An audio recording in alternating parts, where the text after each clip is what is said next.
wabarakatuh. Salam kenal anak-anak. Semoga kita selalu berada di dalam lindungan Allah Subhanahu wa taala. Amin. Hari ini Bu Rina akan membahas materi mengenai pengertian ruang dan interaksi antar ruang. Yuk kita simak. Ruang yang akan kita bahas di sini adalah mengenai tempat di permukaan bumi.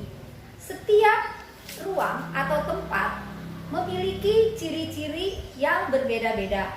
Contohnya saja, misalnya kalian mengunjungi suatu daerah, pasti keadaannya akan berbeda dengan tempat di mana kalian tinggal. Semua makhluk hidup di dunia ini membutuhkan ruang untuk melangsungkan kehidupannya. Nah, ruang di sini meliputi lapisan atmosfer terbawah yang mempengaruhi permukaan bumi. Mencakup juga perairan di atas permukaan bumi dan perairan di bawah permukaan bumi. Contohnya seperti laut, sungai, danau, dan air tanah. Ruang di sini juga mencakup lapisan tanah dan bebatuan. Bagaimana?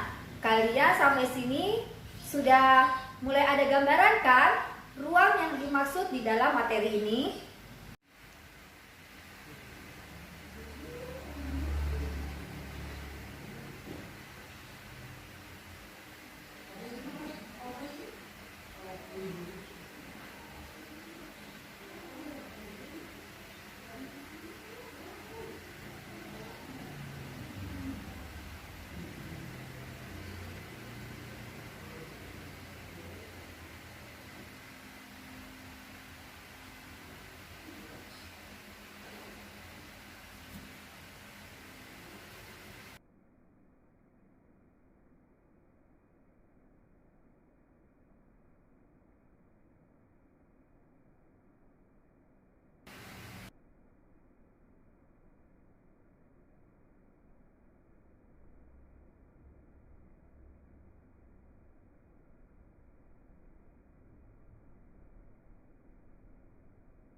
Setiap ruang-ruang tadi tentunya tidaklah sama.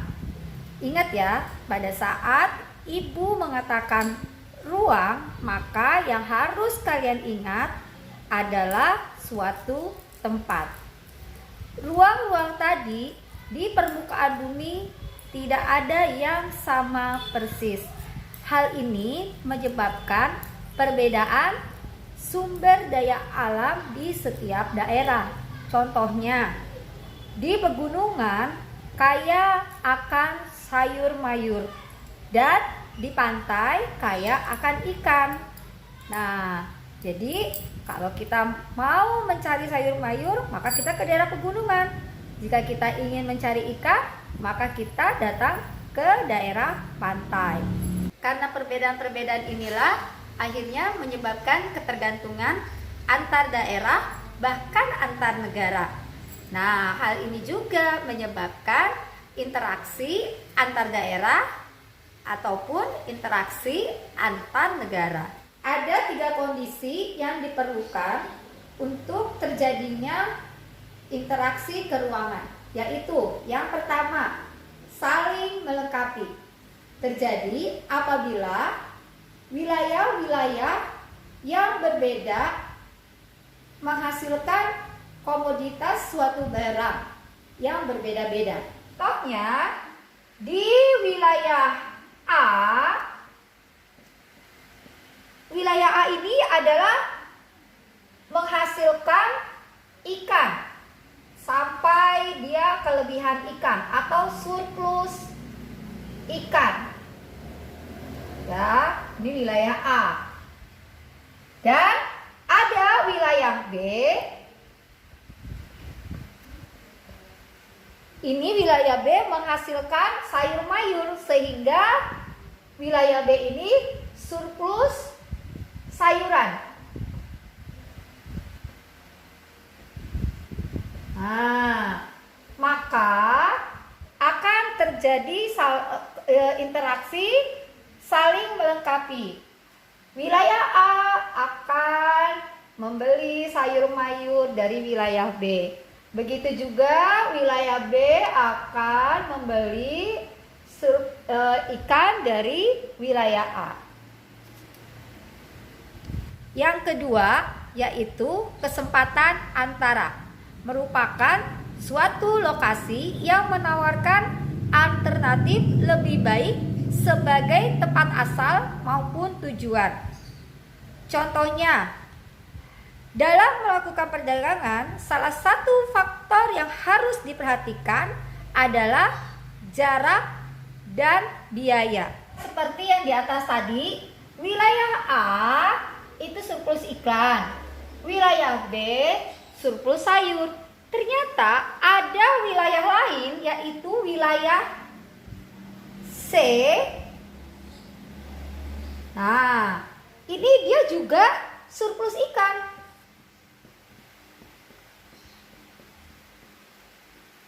Ya, jadi wilayah C ini surplus ikan, di mana wilayah B dan wilayah C ini jaraknya lebih dekat, sehingga wilayah B membeli ikan ke wilayah C dan wilayah C membeli sayur mayur dari wilayah B. Nah, akhirnya wilayah A dan B ya, ikatan perdagangannya melemah. Ya, kita kasih garis putus-putus tanda perdagangan antara wilayah A dan wilayah B menjadi melemah. Yang ketiga, kemudahan transfer. Pengangkutan barang yang dihasilkan masing-masing wilayah tadi akan memerlukan biaya. Dan biaya ini diharapkan lebih rendah dibandingkan keuntungan yang akan diperoleh. Nah, biaya ini juga tergantung dari infrastruktur atau sarana dan prasarana yang ada. Contohnya, tadi wilayah A akan mengirim ikan ke wilayah B. Nah, kita akan lihat bagaimana sarana dan prasarana dari wilayah A ke wilayah B. Jika ternyata jalanan menuju wilayah B rusak, tidak bisa dilewati, maka akan menimbulkan biaya yang sangat tinggi. Sehingga para pedagang akan memikirkan kembali apakah akan mengirimkan barang ke wilayah B. Nah, akhirnya kalau biaya terlalu tinggi, maka wilayah A akan membatalkan pengiriman barang ke wilayah B. Demikianlah anak-anak materi kita hari ini. Semoga kalian bisa mengerti mengenai pengertian ruang dan interaksi antar ruang. Sampai ketemu lagi di materi yang akan datang.